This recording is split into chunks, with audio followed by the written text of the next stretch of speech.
Ok, buenas noches con todos. Gracias por estar en esta noche acompañándonos. Hoy día tres jóvenes amigos de Lima van a dar charlas sobre diferentes tópicos de coleccionismo que ellos vienen desarrollando. Cada vez una creciente afición acá. Hoy día va a ser su debut Celso en este tipo de menesteres. Tanto Lucho como Johnny ya han dado algunas otras charlas, pero esperamos seguir incorporando a más gente a este grupo para que puedan compartir conocimientos y de paso también, obviamente, aprenderlos. En todo caso, comenzamos con la primera charla. Adelante, Celso, ¿no? Buenas noches, un agradecimiento por la invitación. No pude preparar muy bien la presentación, recién el viernes me pasaron la voz, pero quería compartir un poco estas 15 razones para coleccionar Perú. Y este título se basa en un artículo que escribió Herbert Moll, que eran 10 razones por qué coleccionar Perú.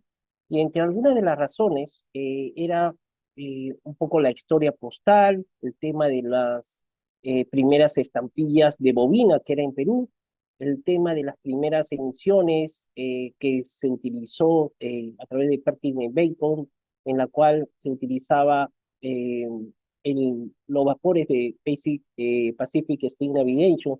Y entre otras de las razones también era el tema de las estampillas provisionales de Perú durante el periodo de la Guerra del Pacífico con Chile, el tema de los timbres, etcétera. ¿Okay? Entonces yo lo que voy a hacer es un poco eh, aumentar quizás este tema de las razones por la cual en la forma personal colecciono Perú.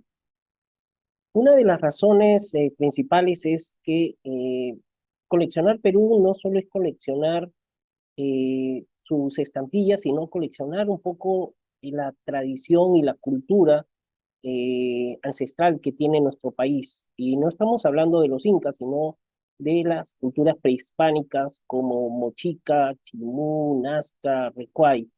Incluso mucha de la filatelia peruana, los últimos sellos, trabajan mucho el tema de la cultura, ¿no? Y estamos hablando también de la gastronomía, etcétera. Entonces, una de las razones principales es el tema de la historia y cultura. Otra de las razones que también lo enumeró Herbert Moll era el tema de la prefilatelia.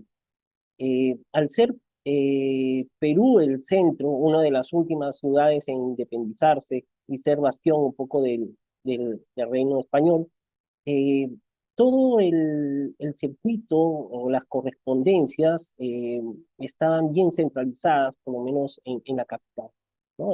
Como han visto, muchas de las rutas del comercio y de la correspondencia iban hacia el norte y también cruzaban Bolivia y Argentina. Esta, por ejemplo, es un sello de Lima, y acá, por ejemplo, una carta hacia Pisco, ¿no? Pisco era una ciudad que se fundó en 1640 y a raíz, un poco quizás es más conocida por este licor Pisco, que a través de la denominación de origen se le dio al Perú, porque una de las ciudades con donde se originó este licor era Pisco, ¿no? Eh, También es importante quizás esta parte de la prefilatelia porque José Colareta un poco hizo un trabajo monumental en sintetizar un poco todas los sellos y las francaturas que utilizaba, ¿no? Por ejemplo, esta carta de certificación a Lima, franca, un poco está enlazada a la charla que hizo Henry Márquez sobre el tema del correo certificado, ¿no? Y cómo diferenciar el correo certificado con eh, um, esos garabatos que están alrededor de la carta que significaba eh, que era una carta especial de certificación. Otra de las cosas interesantes para coleccionar Perú es, por lo menos en mi lado personal, son las oficinas postales británicas, ¿no? Las oficinas postales británicas eran estas oficinas que trabajaban en paralelo con las oficinas postales de cada país y tenía intereses comerciales y económicos en cada una de las regiones. Y muchos de estos oficinas postales estaban al lado de los consulados o de las aduanas, ¿no? Estratégicas, ¿no? Por ejemplo, en la literatura hay consulados que aparecían en Islay, por ejemplo, en el Callao. Incluso leí que estaba en Pacasmayo, que había un consulado ahí. Y una de las características es que se franqueaban un poco los sellos ingleses con el sello correspondiente, ¿no? Por ejemplo, el Callao correspondía al C38, ¿no? Y a su vez también se sellaba con el sello circular. Por ejemplo, este es un sello del Callao a Inglaterra, ¿no? De 1875, ¿no? Febrero 6. Y un poco el interés de coleccionar es que estas oficinas postales estaban distribuidas por todo Sudamérica. Habían en Buenos Aires, en Calderas, Iquique, Valparaíso, eh, Río de Janeiro, por ejemplo, ¿no? Y en el Perú estábamos, por ejemplo, en Islay, Arica, Paita y Pisco también. Acá un poco los sellos de C38 sobre sellos peruanos, ¿no? Ahí podemos ver un poco las llamitas, los escudos o los dineros verdes con este sello, ¿no? Y también una de las características de las oficinas postales era el sello en la cual estaba el costo de envío, ¿no? Como sello en la parte superior, ¿no? Eh, este es, por ejemplo, un ferrocarril inglés dentro del Callao, que estaba al lado de Bellavista, no, en la punta, donde aparecían habían construido un ferrocarril eh, interno, ¿no? También acá puse una de Iquique, que es un correo en la cual, por ejemplo, se enviaba a Escocia, ¿no? Y tenía un poco la misma franqueo mixto, ¿no? Por ejemplo, ahí podemos ver una llamita y las, los sellos ingleses, ¿no? Era un franqueo mixto. Y como decía, en muchas partes habían este tipo de sello postal, ¿no? Por ejemplo, Arica, Iquique, Panamá, por ejemplo, en Panamá el C35 también se concedía, por ejemplo, a temas de Colombia, ¿no? Entonces hay todo un tema Valparaíso con el C30, ¿no? Y así podemos ver, un poco, distinguir un poco la historia postal, por lo menos de las oficinas postales británicas. Algo interesante en otra de las razones es que, como en otros países, cuando estamos en periodo de guerras, aparece ciertas circunstancias en la cual la historia postal se enriquece, ¿no? En este caso, como hemos visto ya en presentaciones oficiales, el, el sobrecargado del escudo chileno, ¿no? Que se hizo en la empresa La Merced y en la cual se concedía, por ejemplo, el sello eh, a esta sobrecarga sobre el sello.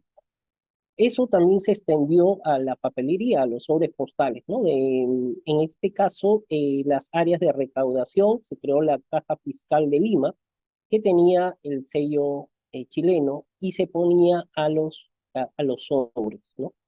Pero eso también se extendió un poco al tema de los timbres, ¿no? Los timbres fiscales, ahí podemos ver los timbres fiscales de 1880 a 1881, y muchos de ellos se sobrecargaron con el escudo.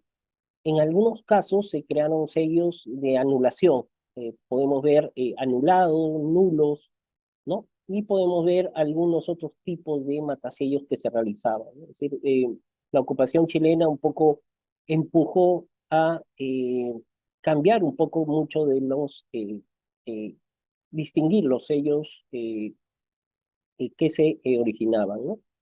Y algo muy interesante es este tema de la ocupación, ¿no? La ocupación de Tacna y Arica. Por ejemplo, acá podemos ver algunas postales de Tacna durante el periodo de ocupación, ¿no? Con los sellos chilenos, ¿no? Ahí podemos ver, por ejemplo, el tema de los matasellos. El matasello es de 1898, por ejemplo, y dice Tacna. Algo interesante de esta postal, se dice que esa pila que aparece en la Plaza de Armas de Tacna fue realizada por la compañía de Eiffel, ¿no? De Francia, ¿no? Y lo interesante es un poco cómo los sellos postales reflejan este tema de la ocupación durante esta época, ¿no? Un poco como dato, el tema de, de Tacna, por ejemplo, se le llama la ciudad heroica porque resistió al tema del de tener poblaciones peruanas durante el periodo del plebiscito, ¿no? El lutis possidetis, ¿no? Que permite determinar a las personas que viven en ese lugar cuál es la nacionalidad que debe tener, ¿no? Entonces, muchas de ellas se afincaron en Tacna a pesar un poco de los problemas que surgían, un poco de la ocupación chilena. Durante esta época, y también un poco Herbert Moll hablaba mucho del tema de las estampillas provisionales. Había muchas estampillas había muchas ciudades que no lograron tener un dominio o no tenían el interés de los chilenos en acaparar esos departamentos. Y estos departamentos hicieron su propia imprenta de sellos postales y también de timbres fiscales, ¿no? Esa es una fotografía de Avelino Cáceres, un poco que hizo la resistencia de los soldados en la sierra.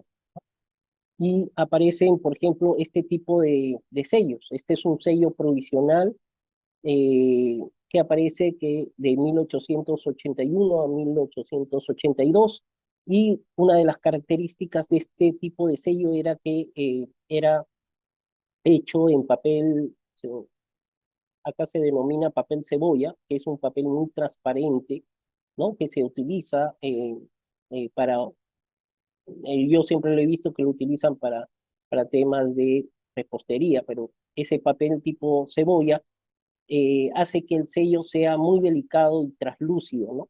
Y ahí podemos ver, por ejemplo, dos tipos de coloración. Hubiera querido extender más, pero también hay un interés en coleccionar, por ejemplo, la diversa variedad de coloraciones que tiene esta estampilla. Esta es una carta enviada de Cusco a Santa Rosa, ¿no? En 1883, y tiene este matasello ovalado de Cusco, ¿no? Que vamos a ver. Eh, lo interesante de las estampillas provisionales es que surgieron, por ejemplo, estampillas de Huacho, de Arequipa, Cusco, Ica, hasta de Tumbes, que un poco dinamizaron el tema del correo postal en aquella época. Esta es una de las estampillas típicas, ¿no? Provisionales de 1881, 1882, y las emisiones más corrientes de 1885, ¿no? En que aparecen el escudo peruano y las figuras de Miguel Grau y Bolognesi con y sin sobreimpresión. Otra de las razones interesantes de coleccionar Perú es que son los ferrocarriles. Se dice que en el Perú, por ejemplo, aparte de Cuba, que tuvo el primer ferrocarril a nivel de América, el Perú eh, también tuvo un, un desarrollo técnico en el tema de los ferrocarriles gracias al boom del guano, ¿no? El guano impulsó un poco el tema de la inversión y la necesidad un poco de tener líneas férreas un poco para transportar no solo el guano, sino también el comercio que se iba a realizar a lo largo del país, ¿no? Por ejemplo, estaba viendo el tema de Islay, ¿no? Islay, por ejemplo, Islay y Mollendo, se crearon los ferrocarriles del sur, hubo el ferrocarril de Lima y Callao que vemos en esta imagen, también había el ferrocarril central Lima-La Oroya, y en el norte también había una serie de ferrocarriles que estaban más dirigidos quizás a la extracción de componentes de comercio como la caña de azúcar y temas de agricultura, ¿no? Ahí podemos ver, por ejemplo, la emblemática estampilla del trencito, ¿no? En la cual, por ejemplo, y ahí también podemos ver, por ejemplo, si se ven al fondo, podemos ver que esa es la estación de Desamparados, en la foto que está en la parte superior derecha, es la estación de Desamparado, que era la estación que estaba al lado de que está actualmente en la Plaza de Armas, ¿no? Algo interesante para quienes coleccionan temas de ferrocarriles es los matasellos post-tren, ¿no? Acá, por ejemplo, podemos ver los matasellos post-tren de Lima-Huancayo, que tenían una cierta numeración, número uno, número 2, 3 y 4. Y lo interesante es que también para quienes quieran coleccionar Perú pueden especializarse en los diversos tipos de matasellos de ferrocarriles que existen, ¿no? Por ejemplo, una de las rutas más comunes en el ferrocarril del sur era moviendo Cusco 1 o, por ejemplo, en el norte, por ejemplo, Trujillo y Ascope, ¿no? También el posttren de Chimbote, ¿no? Y muchas de los datos también ahí es que aparecen el tema de las fuera de valija, ¿no? En los sellos de ferrocarril. Una de las características interesantes en el ecosistema comercial de aquella época era la construcción eh, de puentes, ¿no? Un poco eran las grandes construcciones que se realizaban eh, con altos grados de ingeniería, ¿no? Pero también grandes costos en vida, ¿no? Por ejemplo, la construcción de algunos ferrocarriles en el Perú, por ejemplo, involucraba la muerte de 1.000 personas que por diversos motivos morían por accidentes, por enfermedades, etc. Este, por ejemplo, es el puente de Berruga del ferrocarril central, y como han escuchado, el ferrocarril central le dicen el tren macho, ¿no? Porque sale cuando quiere y cuando puede, ¿no? Y ahí, por ejemplo, aparecen diversos matasellos de ferrocarriles, ¿no?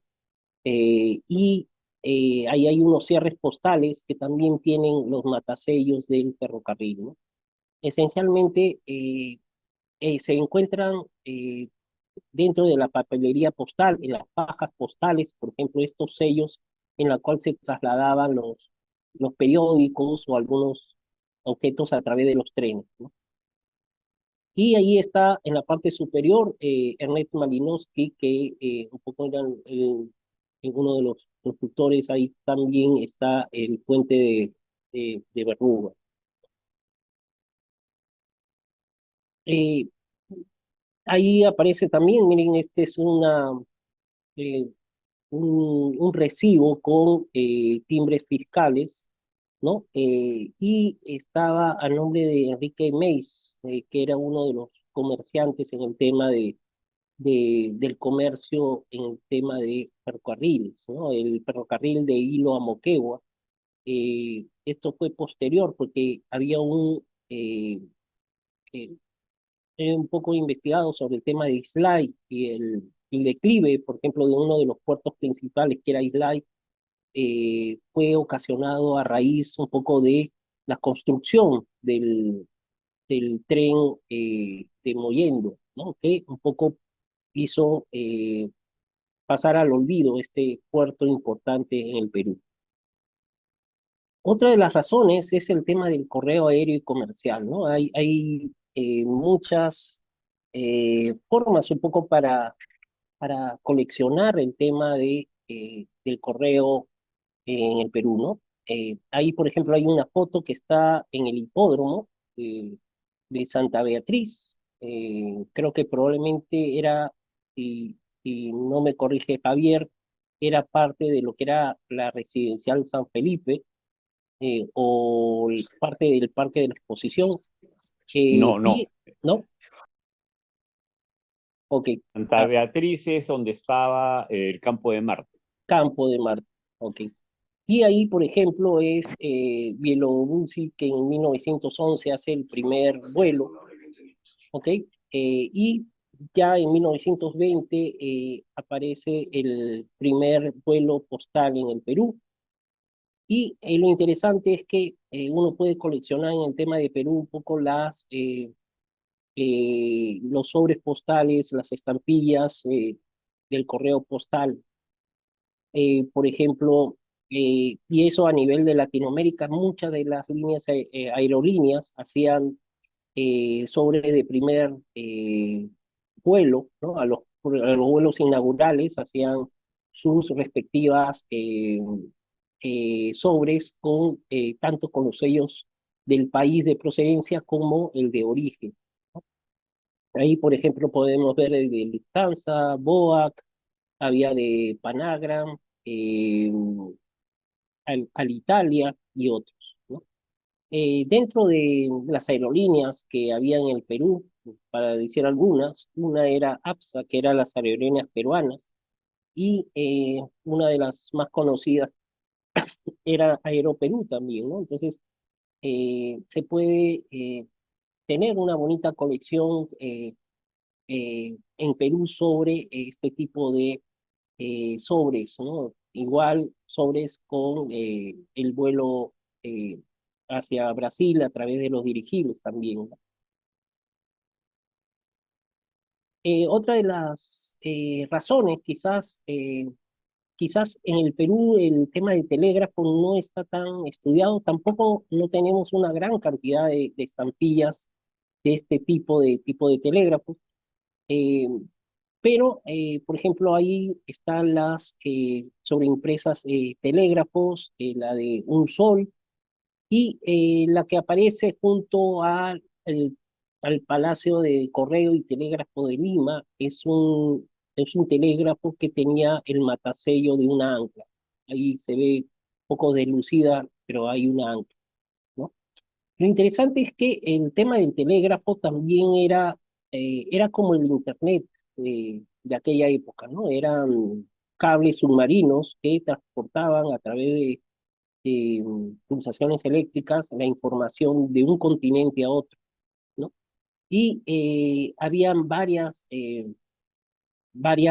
rutas, ¿no? de comunicación, ¿no? Y por ejemplo, esa postal que está a la mano derecha es All American Cables, que tenía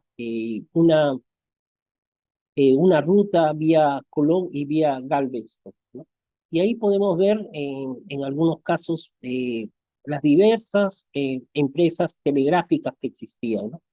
Y el telégrafo también permaneció posterior, eh, hasta 1940, 50, 70, la existencia de los telégrafos, ¿no? Como medio alternativo.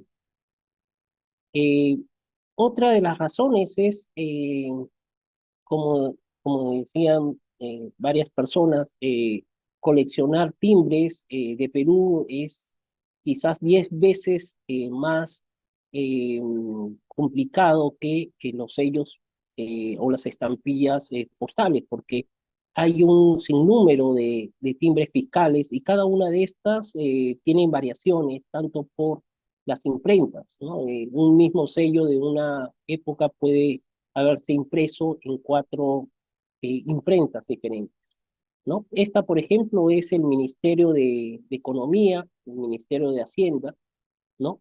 Y en aquella época esta era la avenida Bancay, poco, ahora es una calle demasiado concurrida. Eh, los primeros timbres fiscales aparecen en 1866-67, ahí podemos ver la primera serie de 10 centavos, 25 y un sol. Abajo también existieron las sobreimpresiones de Lima con ese sello. Aparecen esos sellos también en color negro, en color verde en algunos casos. Y más abajo están las pruebas de colores. Más o menos estos eran los primeros timbres fiscales. Lo interesante también durante la ocupación chilena es que se crearon o se sobreimprimieron, sobrecargaron estampillas que eran provisionales con en la fecha 1883 y funcionaron como timbres fiscales. Por ejemplo, ahí tenemos los tres tipos de timbres fiscales provisionales de Arequipa, ¿no? Pero también en 1883 al 84 hubieron una variedad de otros timbres, ¿no? Y ahí podemos ver quizás también una corrida de, de colores o tonalidades. Adicionalmente, aparecieron otros tipos de timbres fiscales con un triángulo, el matasello de un triángulo que decía Caja Fiscal Arequipa. También he visto que dice Puno, ¿no? De este tipo. Y una de las características de los timbres provisionales es que se realizaban en imprentas informales y por lo tanto hay una diversidad de variedades en tonalidades, colores, eh, que son coleccionables.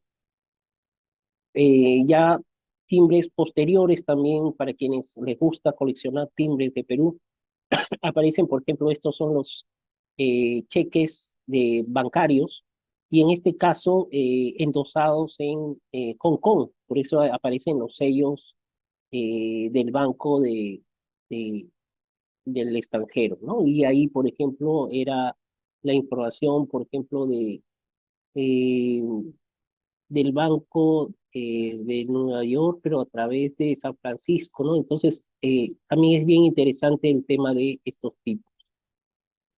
Otra de las características para qué coleccionar Perú quizás sean los horrores, errores y otras cosas que puede tener como tiene todo proceso filatélico, ¿no? Yo no colecciono errores, pero eh, de vez en cuando aparecen algunas errores como este de acá, ¿no? El sello de Remigio, por ejemplo, de cabeza, es muy conocido estos errores y en la cual en la parte izquierda inferior aparece también de Remigio y aparentemente está sin dentar y no tiene bigotes, ¿no? Algo curioso que encontré en este sello, ¿no? Y la clásica, los errores del presidente Augusto B. Leguía, que son estos errores prefabricados, ¿no? Por eso muchos de estos sellos están nuevos, porque nunca entraron en circulación. Quizás los que sí entraron en circulación fueron los que estuvieron desplazados, ¿no? Tanto en la parte superior e inferior, y por eso estos sellos aparecen matasellados. Pero, y los otros, eh, no, ¿no? Dentro de estos tipos también es coleccionable el tema de los perfumes, ¿no? Nosotros no tenemos tanta variedad como la filatelia argentina en tema de perfumes, pero en trabajo, por ejemplo, de Roque Castillo y Ricardo Castillo hicieron estampillas perforadas perfumes, ¿no? Hicieron un interesante estudio sobre el tema de los perfumes. Y entre los que aparecen en esta pantalla aparecen el del Banco Alemán Transatlántico, Gilda and Hillman, Tucan and Fox and Company, este es uno de los más conocidos, y el Banco Mercantil Americano del Perú, ¿no? Entonces, también para quienes están interesados en coleccionar Perú, eh, también es atractivo ver o buscar, por ejemplo, completar un poco los diversos tipos de perfils que se realizaron. Y otro de los temas dentro de estos es los especímenes, ¿no? Yo creo que Perú es uno de los países, entre otros, que tienen asequibilidad en el uso de o coleccionar especímenes, ¿no? Eh, porque muchos de estos stock de pruebas, especímenes, pruebas de color y otros, fueron vendidos y un poco distribuidos a la cadena un poco de filatelistas. Un poco ya para ir terminando, algo que me parece muy importante es el tema de la historia postal, ¿no? ¿Por qué coleccionar Perú? Porque con cada uno de la información que podemos acceder, podemos entender un poco la realidad. Revisando algunos sellos, encontré, quizás no se ven muy claros, pero por ejemplo estos sellos de Miguel Grau tenían este matasello que decía Vapor Coya, Lago Titicaca, ¿no? Lo interesante de este matasello es que era un matasello que se realizaba dentro de el Vapor Coya. El Vapor Coya era un barco escocés que se ensambló en el Perú en 1893 aproximadamente, y duró casi 90 años en circulación. Después fue un bar y se, hasta que finalmente fue desmantelado como chatarra, ¿no? Y lo interesante de la historia postal es que cada una de estas cartas nos remiten a un periodo de, del pasado dentro de nuestra historia, ¿no? Acá, por ejemplo, eh, también en la historia postal de Huancavelica, muchos de los sellos o hermosos sellos son los de Huancavelica, a mi parecer, y tienen estos sellos, estas florcitas como significado del tema de certificación, ¿no? Igualmente como el sello, el sobre que vimos al inicio, en la cual habían ciertas marcas, estos sellos significaban que el sello estaba certificado. Y dentro de la obra de Julio Ponce, que aparece el tema de los matasellos, y también hay varias obras de varios filatelistas, el estudio de los matasellos de certificación, ¿no? Algo interesante de este sobre es, por ejemplo, y yo como le decía, estos sellos eran como el Western Union de la época, ¿no? En la parte de atrás dice, remitía, este sobre tenía eh, cuando se enviaban certificados, se tenía que poner al reverso el contenido de lo que se llevaba, ¿no? Por temas de seguridad, ¿no? Y ahí, por ejemplo, decía, ¿no? Se remite 300 soles en billetes, ¿no? De Huancavelica en 1880. Era como el Western Union en la cual se transportaba dinero. Y hay diversos matasellos de certificación, certificados, casi en las primeras estampillas clásicas de este tipo, ¿no? eh, Cada uno de estas sobres un poco nos dicen un poco las diferentes rutas. Por ejemplo, en el primer sobre, ¿no? Era vía Panamá, como habíamos conversado, otras iban por Magallanes, por el estrecho de Magallanes. Y algo interesante en estos dos sobres últimos, un poco que me interesa mucho conocer la historia postal de Islay. Por ejemplo, en Islay estaba el consulado británico, hay un mapa de Paso Soldán donde incluso aparece el plano donde exactamente estaba ubicado, ¿no?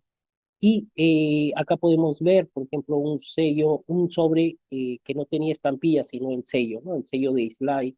Y en el otro lado ya el sello de puntos de Islay.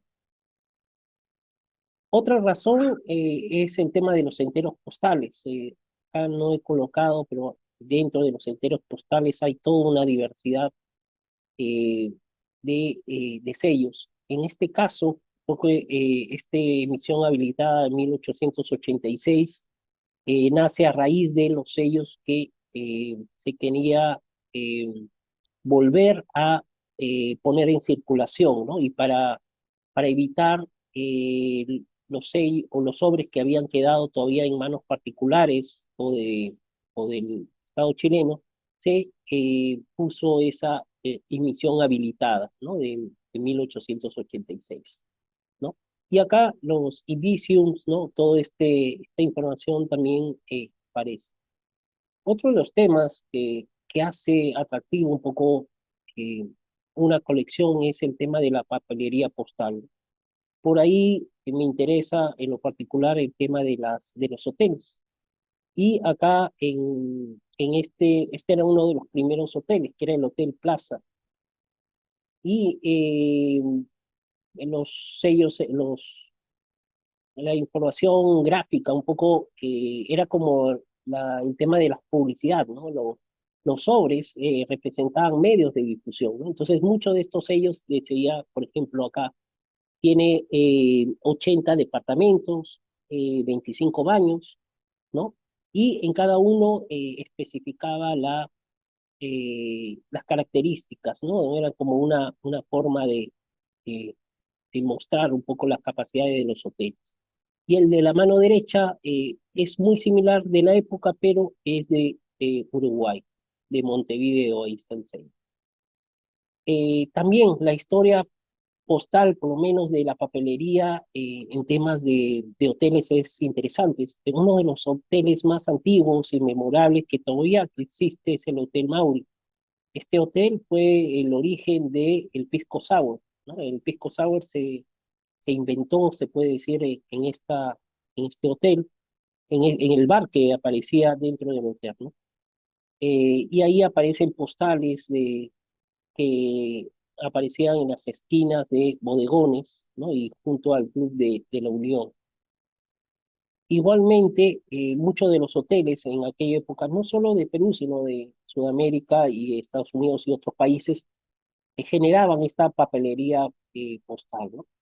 Acá podemos ver el Gran Hotel Bolívar, pero lo interesante es que los sellos no son peruanos, sino son chilenos, ¿no? Probablemente un visitante eh, recogió la papelería para cartas y sobres y después lo envió o lo reutilizó, ¿no? Y ahí podemos ver también otros tipos. La penúltima razón es el tema de los matasellos, ¿no? Perú, por lo menos para quienes están interesados en matasellos, puede ir recolectando un poco todos estos matasellos que se, se imprimían en cada una de las oficinas postales, ¿no? Y, por ejemplo, eh, la de Moquegua, La Payeque, Paita, Cajamarca, ¿no? Islay, Huánuco, Iquique, por ejemplo, ¿no?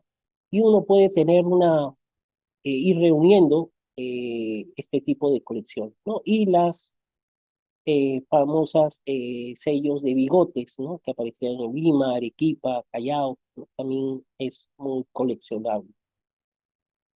El tema de otros matasellos, por ejemplo, podemos ver la diversidad de matasellos que existen. Chincha Baja, por ejemplo, Tarapoto, Vapor, ¿no? Este matasello Vapor también se utilizaba en la época de filatélica. Y algunos temas interesantes, ¿no? Em, por ejemplo, también en el libro de Julio Ponce, ¿no? De matasellos mudos y parlantes, uno de los matasellos parlantes de aquella época eran este tipo, ¿no? Que servían como mecanismo de difusión de los lugares turísticos, ¿no? De las riquezas arqueológicas, pero también se utilizaron para concientizar en el tema de censo, ¿no? O el tema de el uso un poco de las, de los envíos. Y finalmente, el tema de las receptorías, ¿no?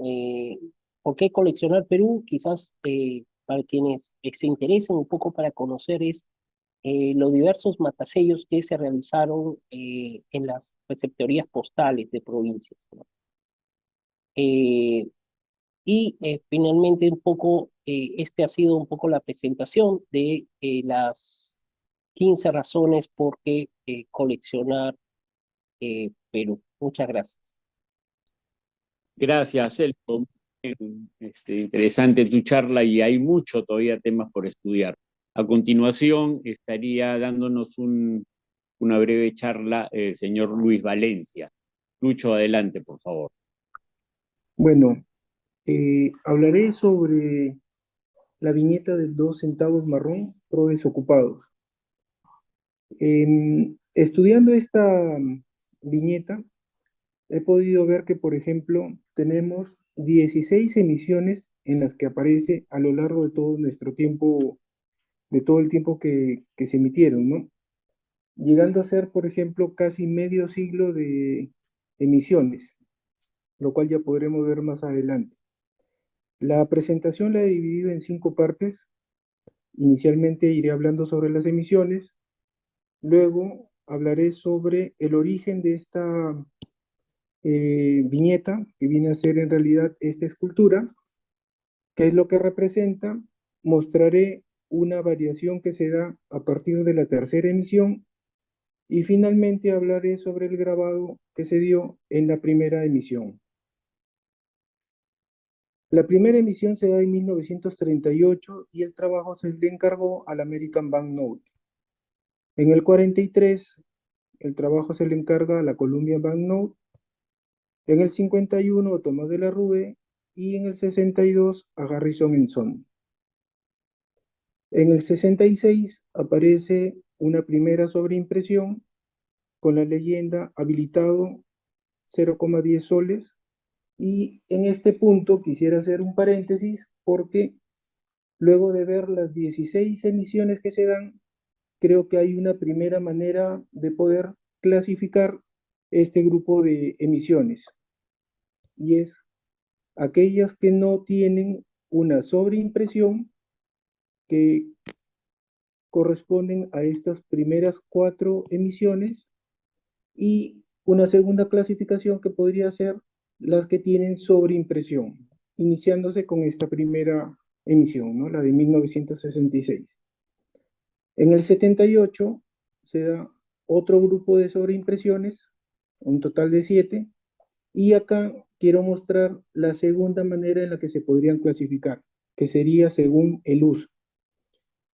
Estas 5 primeras emisiones tuvieron un uso de impuesto postal, mientras que a partir de 1978 hacia adelante, todas las emisiones tuvieron como uso porte postal.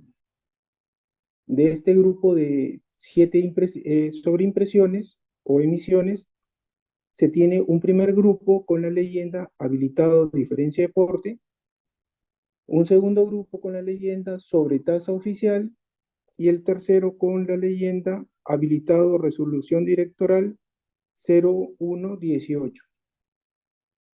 En el 79 se dan otras 3 emisiones, solo con el nuevo valor facial de 7, 9 y 15 soles. Y finalmente, en el 82 se da la última emisión, con un valor facial de 10 soles. Hay que mencionar que todas estas 12 emisiones se dan sobre la base de la emisión de Harrison Sons de 1962. Probablemente fueron reimpresiones. Y que tanto en la primera emisión o de sobreimpresiones como en la última, se tuvo el cuidado de ocultar el valor facial inicial de estos sellos. En el caso de la última, también se ocultó la palabra pro desocupados. Como se puede ver, esta viñeta nos ha acompañado por más de 44 años, es decir, casi medio siglo en todo nuestro tiempo postal. Para poder hablar sobre el origen de esta viñeta, o mejor dicho, de la escultura, hay que mencionar a este señor Henry Hyde, que fue un hombre de negocios estadounidense que en 1859 funda esta compañía de seguros, la cual llegó a ser la más grande aseguradora del mundo. Y para algo que por mucho tiempo estuve preguntándome era quiénes venían a ser cada una de las personas o figuras que aparecían en esta escultura o viñeta. Y pude esclarecer algunos datos sobre quiénes eran luego de ver el video institucional de la compañía que en la actualidad sigue funcionando. En el video lo que se podía apreciar es que a lo largo de toda la vida institucional de la compañía se tiene la presencia de la diosa Atenea, la cual en un inicio es representada a través de esta alegoría. Luego, recién en 1868 aparece eh, justamente el monumento que da origen a la viñeta de nosotros, y ya en 1963 cambia nuevamente la representación del logo institucional, ¿no? En la actualidad, este es el logo que tienen, pero durante casi una década, perdón, 100 años, utilizaron el monumento que da origen a nuestra viñeta, ¿no? Hay otras empresas como esta compañía de seguros que en 1837 también usaba la figura de Atenea como una representación de protección. Y también he podido encontrar un banco alemán que en 1854 mostraba la representación de una figura femenina que daba una protección. Probablemente también representa a la diosa Atenea. La compañía usó en diferentes documentos estas alegorías. Acá, por ejemplo, podemos apreciar una tarjeta de presentación de uno de los agentes, el agente Henry Welch, que tenía la alegoría, documentos como este, que es de 1886, donde ya aparece la viñeta, que es representación del monumento que tenía la compañía. Y, por ejemplo, acá en la inauguración de las oficinas de la compañía en París, ellos sacaron unas cindirelas donde también se pueden apreciar la viñeta. Otro tipo de propagandas en las que podemos apreciar la viñeta de la compañía, 1903, y en 1962, último año en el que se usa la viñeta. Para el año 1962, nosotros ya teníamos una cuarta emisión con esta viñeta. En el 63 ya cambian y desaparece del logo la mujer y el niño que están protegidos, y la figura de Atenea también cambia. En 1939, un año después de la primera emisión que nosotros tenemos en Perú a través del American Banknote, se realiza la Feria Internacional de Nueva York. En esta feria, la compañía también participó y mostró un monumento con la escultura. Esta escultura es una copia en yeso del original. Y acá podemos ver el plano de la feria y el lugar en el que se encontraba la escultura. Hablar de este monumento, no podríamos dejar de hablar de este monumento si no hablamos de este señor John Wars, que es conocido por estas dos esculturas. Él fue el creador del monumento, y hay que decir también que cuando se inauguró, el señor Hyde, el fundador de la compañía, mandó a componer un himno para la diosa Atenea, y en su última estrofa se podía leer: tu escudo seguridad, providencia tu lanza, reina invulnerable, tú reinas aquí. Esta escultura, si bien es cierto, es muy bonita, tuvo una primera versión. En esta versión podemos ver que en realidad la diosa Atenea, Wars la había definido con una fisionomía un poco más masculina, una vestimenta corta, a la mujer se le veía con los pechos descubiertos, y al niño con una posición un poco más relajada. Es muy probable que esta primera propuesta de Ward no haya sido de agrado de Hyde. Sin embargo, hay algo que sí rescató de esta propuesta, que es la lanza. Inicialmente, la diosa Atenea era representada con un bastón y un gorro frigio. Entonces, esta es la secuencia con la cual terminamos teniendo a este monumento, ¿no? El monumento fue instalado en el frontis del edificio principal de la compañía en 1871, pero pronto tuvo que ser retirado porque el mármol empezó a picarse y rápidamente se terminó destruyendo, pudiendo solo rescatarse estas dos cabezas que luego fueron colocados sobre unos pedestales. Sin embargo, a la muerte de Hyde, estas desaparecen y varios años después la compañía se entera de que están siendo subastadas en Florida, participa en la subasta y termina nuevamente recuperándolas, ¿no? Y son exhibidas en 1995 en el nuevo edificio de la compañía, pues el primero fue devastado por un incendio. Llegamos al punto de tratar de entender qué es lo que representa desde el punto de vista de la filatelia peruana. Podemos leer en 1956 en la revista filatélica de filatelia peruana número 29 que era descrita como un niño, una madre y un ángel sin alas, protector de los susodichos.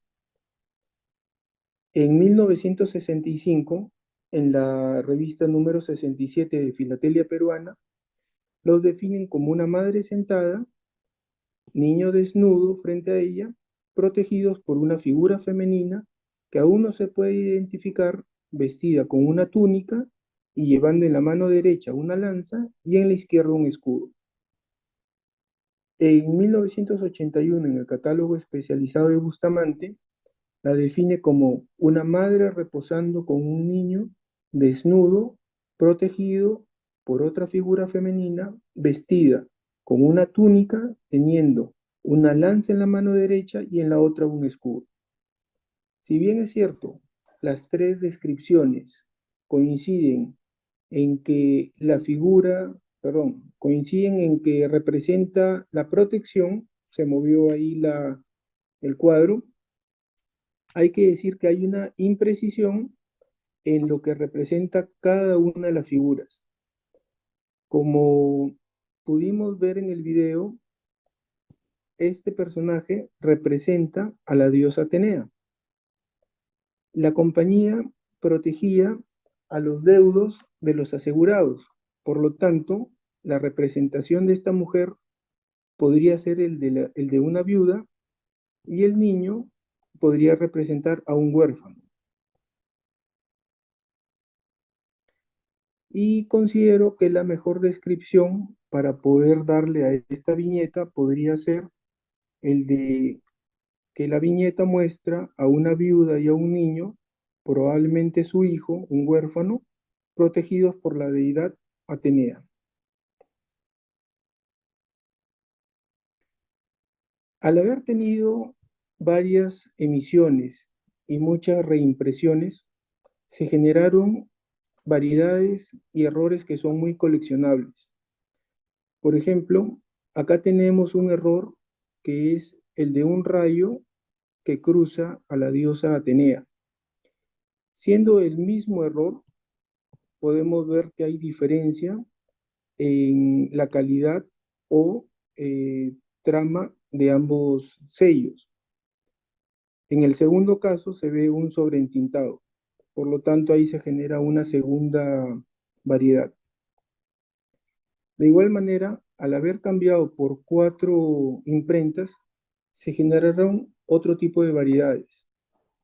Acá podemos observar cómo es el monumento original y en el caso de la primera emisión de American Banknote, vemos que los detalles son de baja definición. En la segunda emisión, que se da a través de la Columbian Banknote, el fondo tiene una mejor definición, pero se sigue teniendo baja definición en la escultura. Es recién con Tomás de la Rue que los trazos son mucho más definidos, pero algo cambia. El rostro de la madre. En la escultura original se puede ver que está viendo al niño, pero en esta emisión, al igual que en la de Harrison Son, la mirada cambia, viendo a la madre hacia un costado.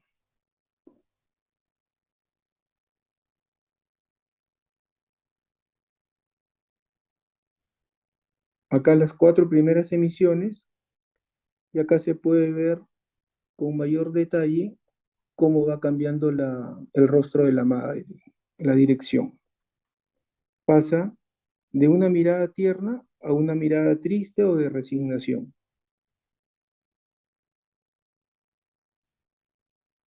Ahora hablaré sobre el grabado. El grabado de la primera emisión. Para esto conseguí esta tarjeta Cardex, donde se pueden ver varios datos muy interesantes de la emisión. Hay una primera fecha, que es el 7 de enero de 1938, que es la fecha en la que se apertura el expediente cuyo número es F10427. La segunda fecha que aparece es el 26 de enero de 1938, que es cuando se da o se muestra la prueba de cuño. Y finalmente, el 27 de enero, que es la fecha en la que es aprobado este trabajo. Estas vienen a ser las 3 fechas que dan origen a este documento o emisión.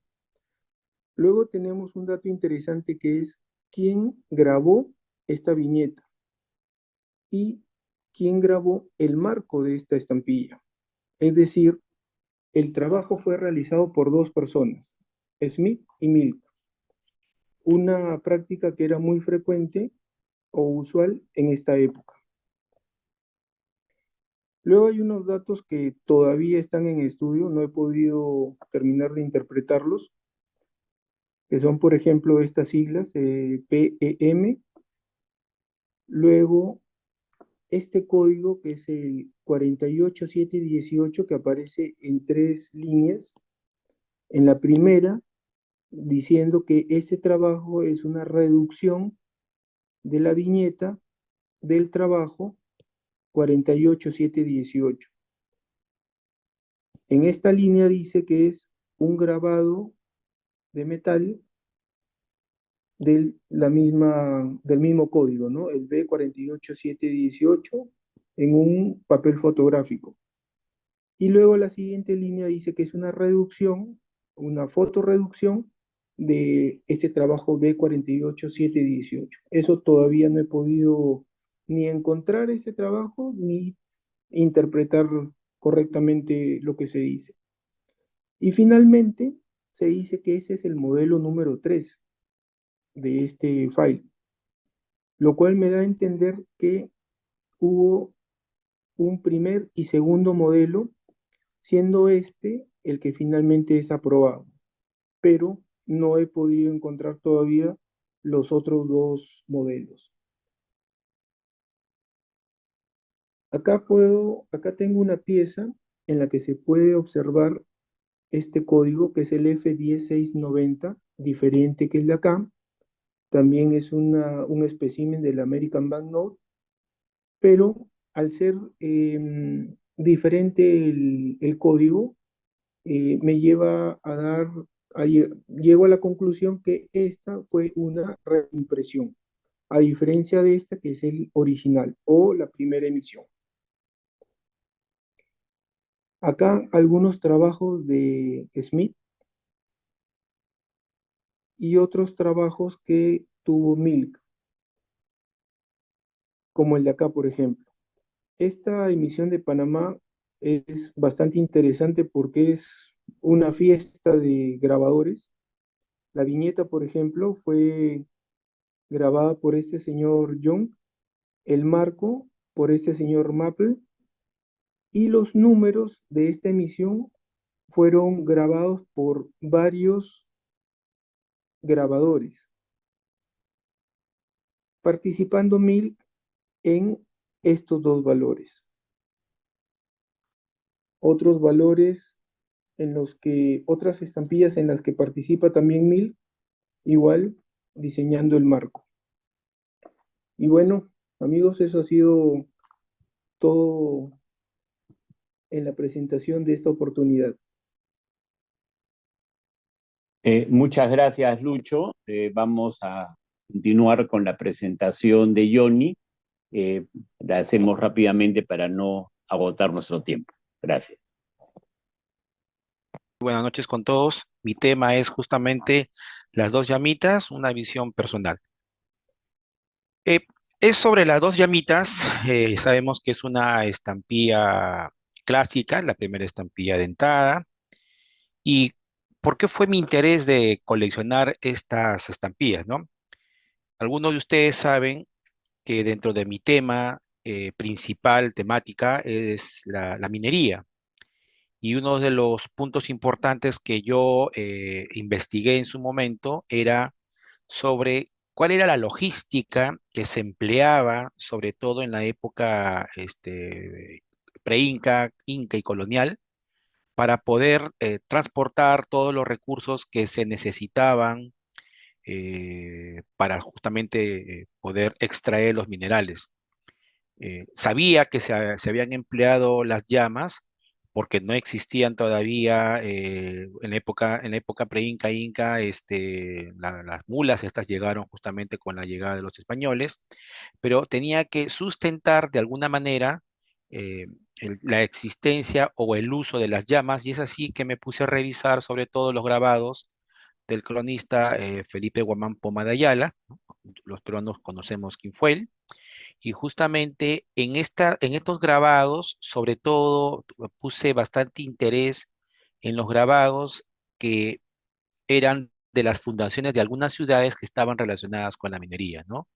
En el lado derecho está la ciudad de Villarrica de Oro, que básicamente es el nombre antiguo a lo que hoy en día conocemos con la ciudad de Huancavelica, de donde se extraía el azogue, ¿no? Que era el mercurio que se empleó para poder extraer la plata en mayor cantidad y el oro también.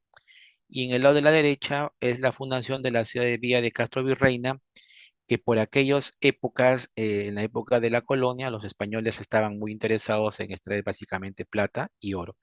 Y ahí en esos círculos que están en los círculos color azul, podemos ver justamente a este animalito que es del cual yo me interesó mucho comenzar a coleccionar y empaparme sobre las dos llamitas, que es una de las estampillas de las clásicas y que muchos sabemos de que no fueron o no es, digamos, dentro de las colecciones de las personas que hacen este mundo de las clásicas, una de sus preferidas, ¿no?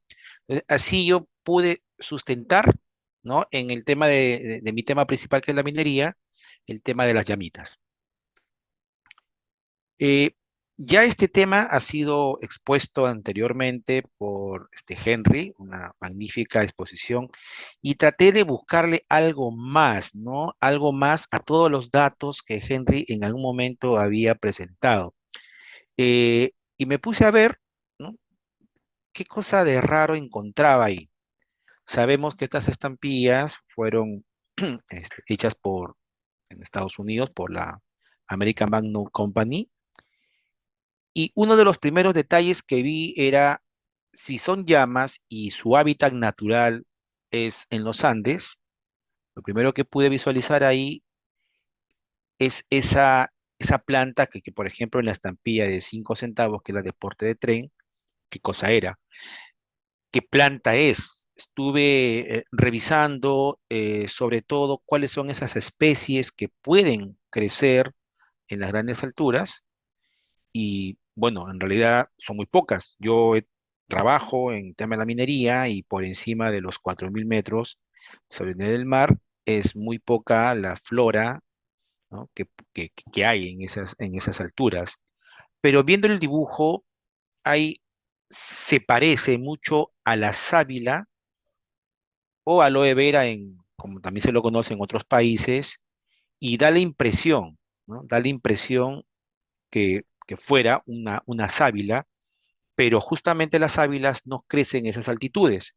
Entonces, esto podría ser un error o una falta de información del grabador, ¿no? Que trató de, digamos, de alguna forma colocar algo que representara a la flora de nuestro país, ¿no? Esto como un dato curioso en el tema de la estampilla de 5 centavos. Sabemos que es de color verde, que era deporte de tren, y cuando hablamos de deporte de tren era básicamente porque se utilizaba justamente entre, básicamente entre la ciudad de Lima y Callao o viceversa, ¿no? Vemos en la parte superior izquierda un sobre, ¿no?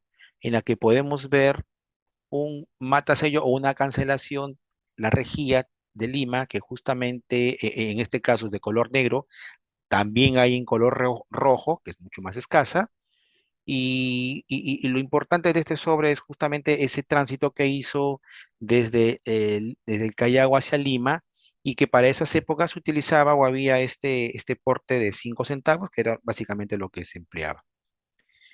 Como le decía, el interés de las llamitas fue tan grande que hoy en día pues me he hecho de una colección bastante importante, sellos, y muchos sobres, alrededor de más de 30 sobres, que me permiten un poco poder investigar. Al principio trataba de conseguir sobres que estén relacionados o llamitas con matasellos que estén relacionados con mi tema principal, que era la minería. Trataba de buscar de Pasco, Huancavelica, Islay, Arica.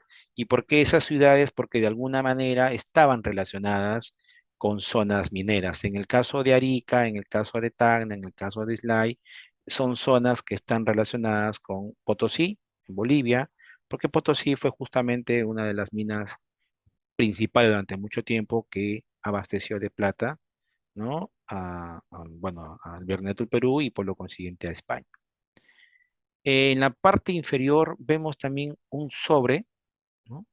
Que circuló en Lima básicamente, pero perdón, disculpen, este sobre en el contenido pude visualizar que está dirigido desde Pisco hacia Lima, ¿no? Eh, no tenemos ahí un sello o algo que diga Pisco, pero sí hay nuevamente esta rejilla de color negro, ¿no? Podemos visualizar también el matasello de Lima tipo bigote, ¿no? Con el fechador, un color, perdón, en tamaño grande. Es uno de estos sobres curiosos de los cuales poseo, ¿no?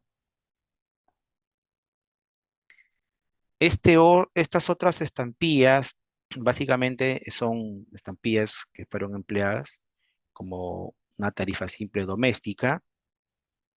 Eh, Otro tema importante que también me llamó la atención es justamente comenzar a conocer más de los matasellos, los distintos tipos de matasellos que se han empleado. La información o la bibliografía que empleé fue justamente Lamy. Por ejemplo, aquí, ¿cuál es la característica principal de estos dos matasellos? Fue justamente el fechador en formato grande, lineal, con el doble círculo y con adornos en los costados. Podemos ver en la parte inferior los adornos a ambos costados, y sobre todo la inscripción PRAL, que viene de principal, ¿no?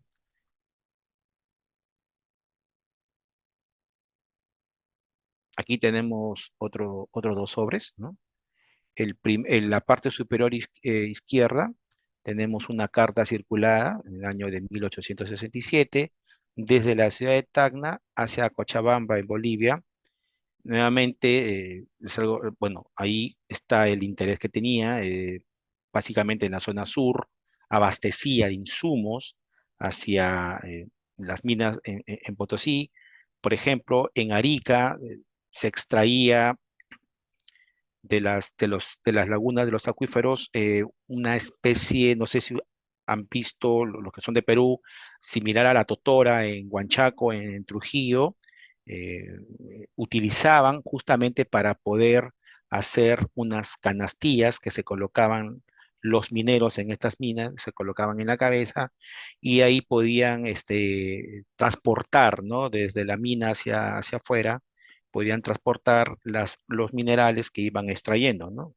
Por ejemplo, en el tema de Arica, se transportaba luego por Islay, también había se empleaban las mulas desde la parte norte de Argentina, entonces toda esa zona estaba de alguna manera relacionada con mi tema principal, que es de la minería, ¿no? En la parte inferior derecha vemos otro sobre, también desde Tacna hacia la ciudad de Cochabamba, en Arica, y podemos visualizar ahí dos tipos de matasellos. El matasello del lado izquierdo, en la parte inferior izquierda, que es el matasello de puntos de Tacna, tipo cancelación tipo 24. Al lado derecho, un matasello bastante particular, que es el sello de Tacna, ¿no?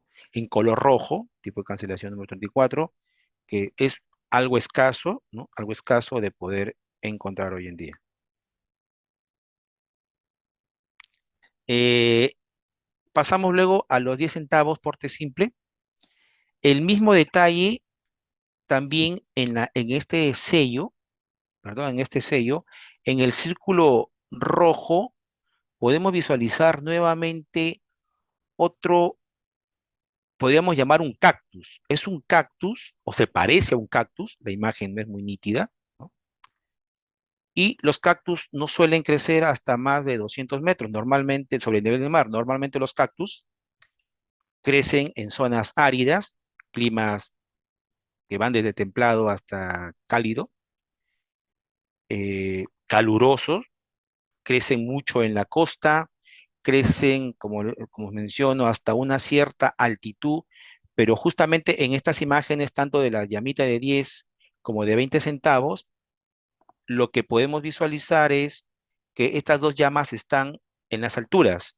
El cóndor normalmente vuela por encima de los 3.000 metros sobre el nivel del mar. Algunas veces hemos visto cóndores que bajan hasta la costa, muy escaso en realidad, pero este cactus no tendría por qué estar en ese dibujo si sabemos de que a esa altitud la vegetación es sumamente escasa. Normalmente crece ichu, crece algún arbustos como los quinoales, pero muy rara vez se puede visualizar cactus a estas altitudes. Nuevamente, puede ser un error de desconocimiento del grabador que en su momento hizo las estampillas tanto de 10 como las de 20 centavos.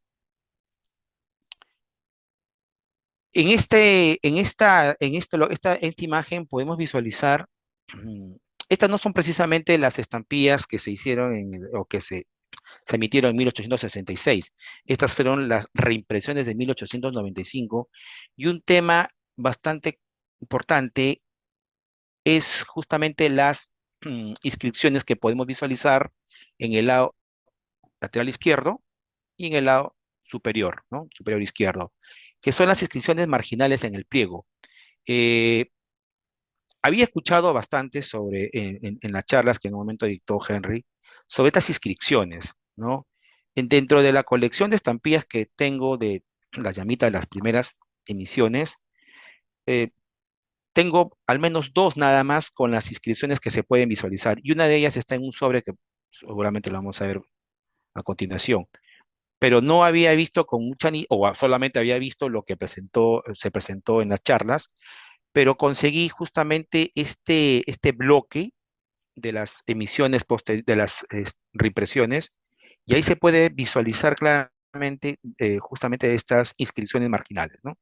En este caso se ve lo que es la inscripción en castellano de la Compañía Americana de Billetes del Banco de Nueva York, ¿no? bueno, estos bloques normalmente son de 10 por 10, pero no he visto bloques enteros, pues es probable que existan, y lo único que he podido conseguir en todo este tiempo es el que estamos visualizando.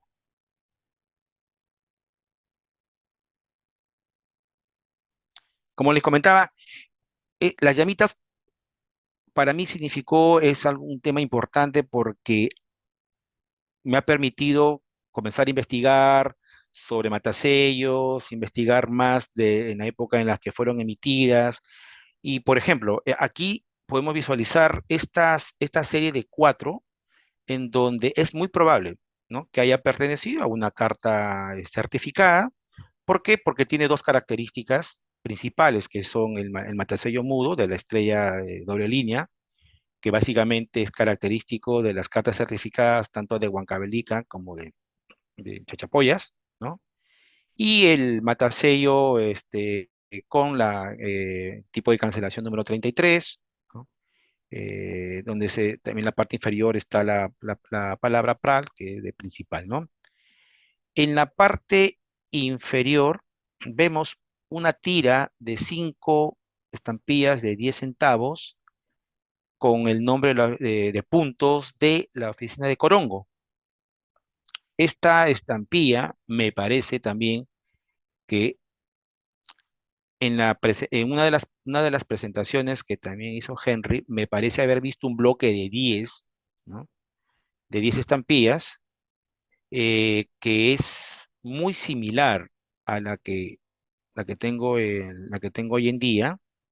No estoy seguro si ese bloque que presentó en su momento Henry hayan sido cortadas y yo tenga una de ellos, pero es muy, muy, muy similar. De repente, me gustaría de repente que Henry lo pueda examinar, si es así, ¿no? Este otro sobre es un sobre certificado que va o que viaja desde la ciudad de Huancavelica hasta la ciudad de Lima. Está franqueado con 5 estampillas de 10, 50 centavos, 20 que es el del franqueo y 30 que es del certificado. Una de las características principal de estos sobres certificados es básicamente el doble matasello, que tenemos las estrellas que siempre han sido colocadas en los bordes, y el matasello mudo, ¿no?, que fue una de las principales características. Otra de ellas podemos visualizar también es este matasello de certificación. En este caso, el de certificación, el rectángulo con doble festón, perdón, muy característico de la ciudad de Huancavelica. En la parte posterior, lo normal es algún tipo de inscripción, ¿no?, ya sea eh, en el tema hay muchas veces han enviado dinero, o como en este caso documentos hacia la oficina judicial de la ciudad de Lima, ¿no? Este sobre fue una de mis últimas adquisiciones. Es un sobre muy bonito, ¿no?, por la cantidad de matasellos que posee.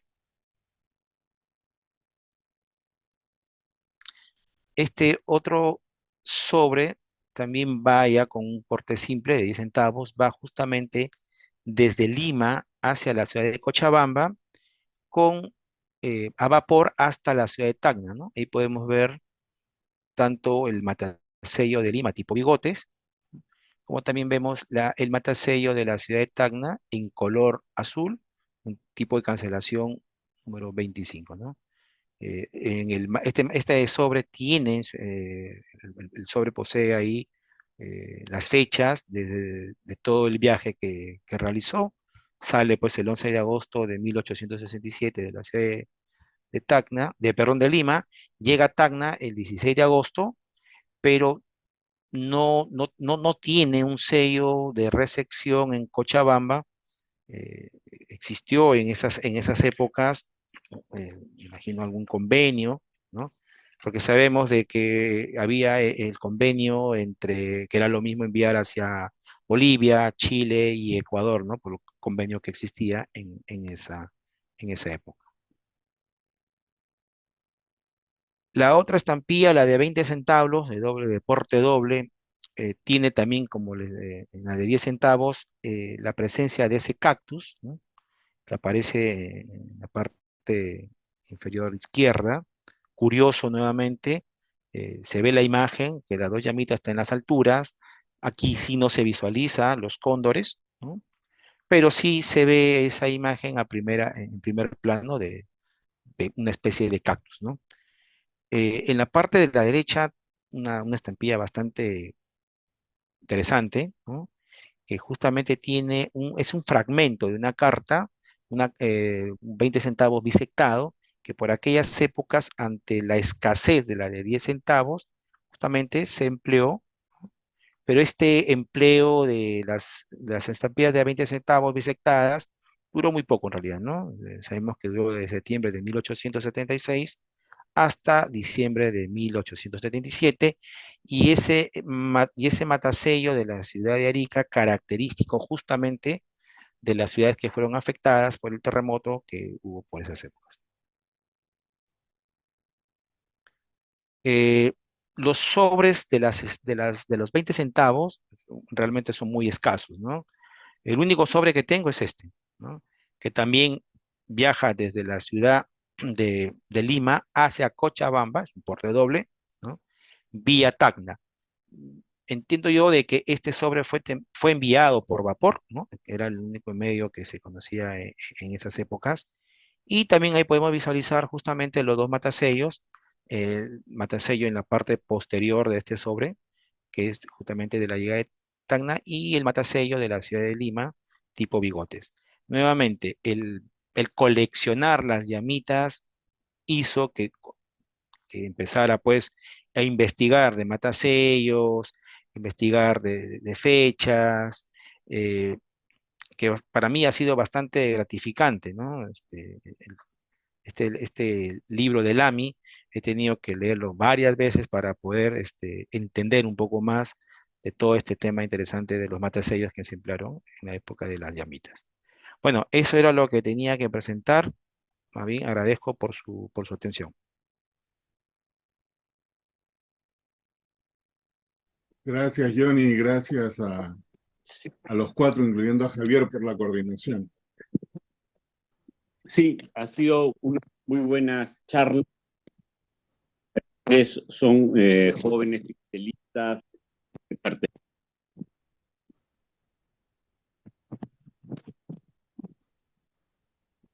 a estudiar los temas filatélicos, han hecho un estudio bastante profundo y los aspectos temáticos que desarrolla y que ejerce muy bien el Círculo Amigo de la Filatelia les ha permitido hacer estas exposiciones.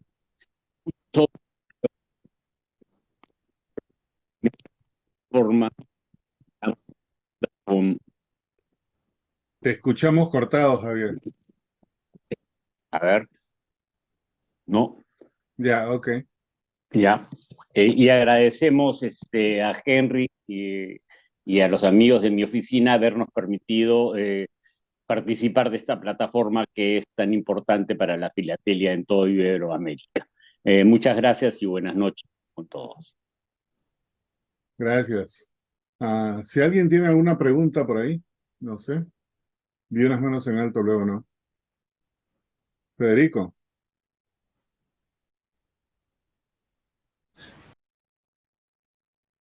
Estás en mute de nuevo. Buenas noches, disculpen la molestia.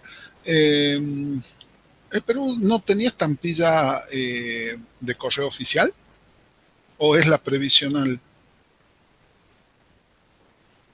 Sí ha habido correo oficial en el Perú, pero como oficial empiezan en 1886. Ajá, Anterior usaban las mismas regulares. pero no decían correo oficial. Dicen gobierno, las primeras son estampillas normales con gobierno. Con gobierno. Sí, sí. Porque Di- quizás eso me lo comí, no había visto. no. A diferencia de Argentina, que tienen por ministerio, en Perú es gobierno, todos por igual. Es gobierno todo, Sí. sea el ejecutivo o los ministerios. Todos los que estaban autorizados a usar ese tipo de cosas. La parte de ¿Y correo, la firmaban o sí, solamente sí, decía gobierno? no, solamente decía el gobierno. Creo que hay una charla de correo oficial por algún lado de Perú, o si no, es parte de otra cosa. Te busco y te mando el tema, porque es una parte un poco diferente. No, Y, Es a no, bueno, partir de gracias. 1890, Henry. A partir de 1890 salen las estampillas de gobierno, estampillas ajá, oficiales, exacto, como ¿no? estampillas, Y gracias. así es. Y hay una emisión tardía el año 1971, que luego fue sobrecargada para convertirlo en franqueo postal. Así es. Pero fueron pocas emisiones y bastante escasas. Ajá. Ujú. Gracias, perdón, no lo había escuchado. Yo quizá a lo mejor lo mencionaron.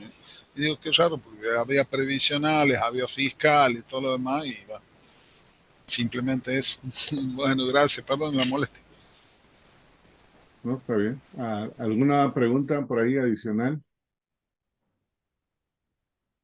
Y yo tengo una pregunta, media aclaración, media eh, de eso para Celso. Ahí, Celso, en la página que pones la hoja souvenir del tren, el que dice el primer tren de Sudamérica, esa hoja tiene dos errores y no son errores, son errores de históricos, ¿no? Porque dice primer tren de Sudamérica, que no es cierto, y segundo da la fecha que dice 1855, que tampoco es cierto, es del 51. Entonces es error de quien diseñó.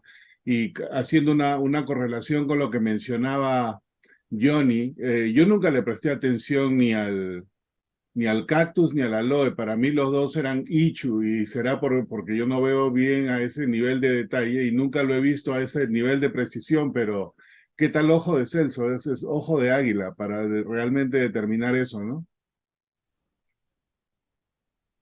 No, sí, Henry, justamente, eh, como tú sabes, yo viajo bastante a las Sí, minas, conozco un poco lo que es la flora y fauna a partir de los 4.000 metros, por ahí porque es casi nada, sí, y me parecía bastante raro que las llamas que normalmente se ubican o pastorean a esas altitudes, existe este tipo de flora, ¿no?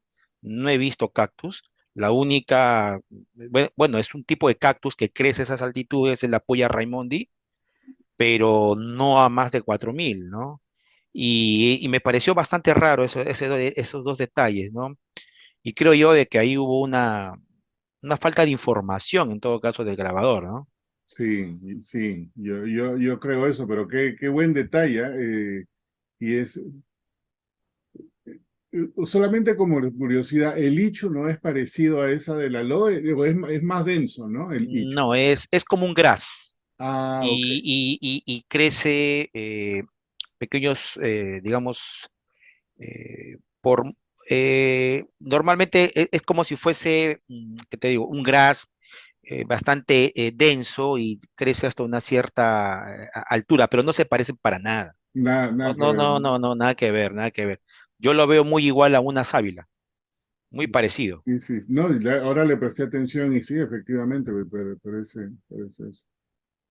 Y ya que estamos ahí, otra curiosidad, en los Andes de Perú que se come tanta tuna, yo juraba que la tuna crecía a esas alturas, pero también estoy equivocado ahí, ¿no? ¿Hasta qué altura crecen las tunas?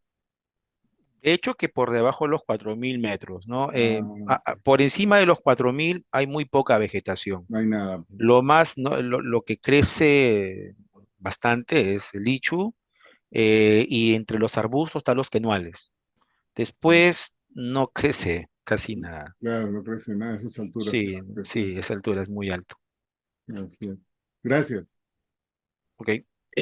Con el tema de la llama, hay un error que no es filatélico, pero que sí es monumental, que cuando se mandó a hacer una llama votiva encima de un monumento para Lima, trajeron el monumento y en vez de poner la llama votiva pusieron una llama auquénido. Y eso llegó al Perú como cosa curiosa, ¿no? Que el monumento tenía en la cabeza de la estatua un auquénido y no una llama votiva, que era lo que se quería poner. En la Plaza San Martín, eso es. Sí, en la Así Plaza es. San Martín, debajo del caballo. O sea que los errores no solamente son de los diseñadores filatélicos, sino también de los escultores internacionales. No era una llama emotiva, sino una llama emotiva, de repente. Así es. Bueno, y error de concepto también, pues, ¿no? Porque al escultor le dicen una llama, no le aclararon, se la dieron así. Ah, encontré la figura del bloque este. A esa es la que te refieres, Johnny. Sí, correcto. Ambos son de Corongo y el que tú tienes me parece que es la misma orientación. Es posible, porque estas cosas así tan grandes tiene que haber sido algún sobre judicial, algo se habrán salido de ahí o habrá habido correspondencia judicial, pero lo curioso de estos es la orientación, ¿no? El tuyo tiene la misma orientación. Es exactamente idéntico. Sí, de- y el mismo tono de la tinta, todo. Quizás haya sido un bloque de 15 en algún momento y a alguien se le ocurrió cortarlo. Seguramente. No podría precisarlo, pero sí. Sí, Te voy a mandar una imagen, de repente por ahí se puede reconstruir algo. sí, sí, me mandas ahí el PDF porque lo incluyo al video y de ahí lo saco y más o menos lo sacamos. Ya, perfecto. Listo.